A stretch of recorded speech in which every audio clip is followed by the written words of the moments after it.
Hi guys, we are now here in Fukuoka. Nasa Fukuoka Airport tayo at nakakuha na tayo ng map para maikot natin siya. And then we also got our card here. We have Nimoka. Yan yung card nila dito sa Fukuoka.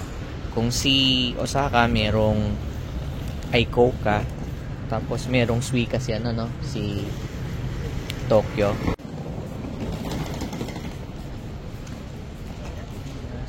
Domestic.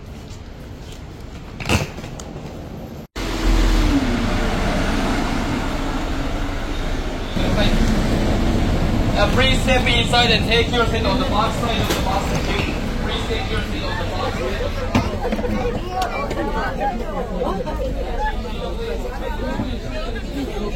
Those of you who are going to visit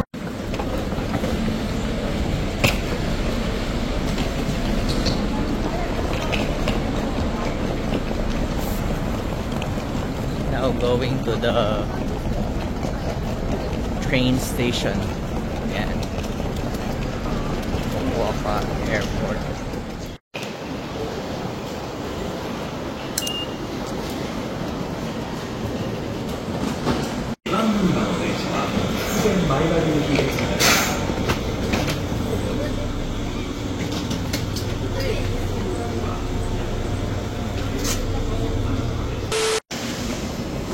From Hakata Station, punta kayo dito sa subway na Nakuma Line. Ano naman? Linya.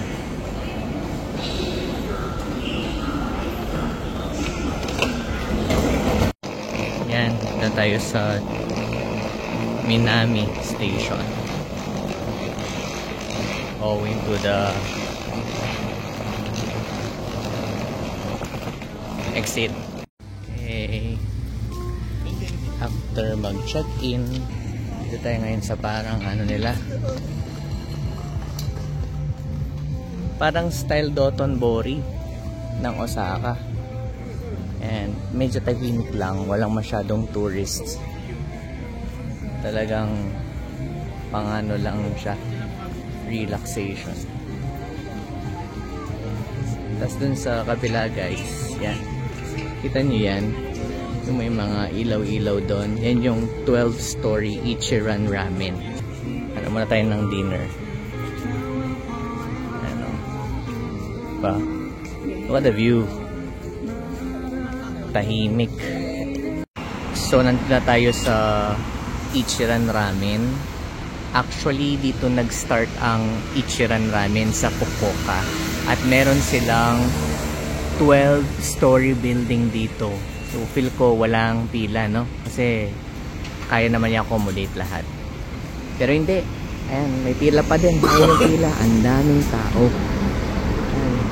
And the time now, time check natin, na anong oras na ba? It's 9:58 here. Kasi 1 hour advance si Japan. Kaya kakain na tayo, pero hindi ko sure kung pipila pa kami dyan. Magmamatsuyo muna kami.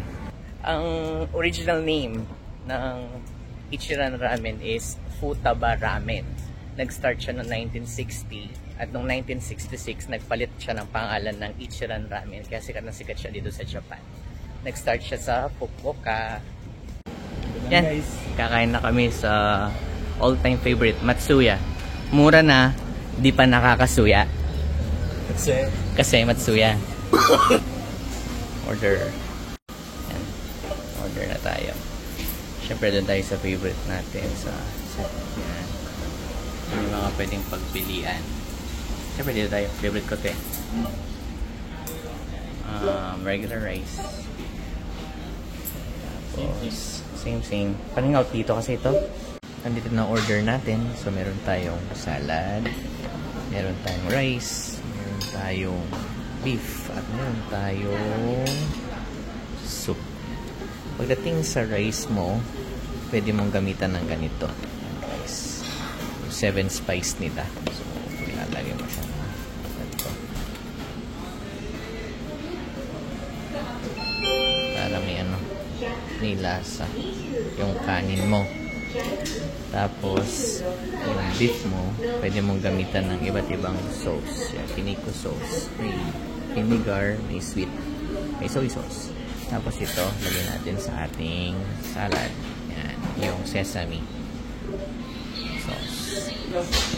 Let's eat!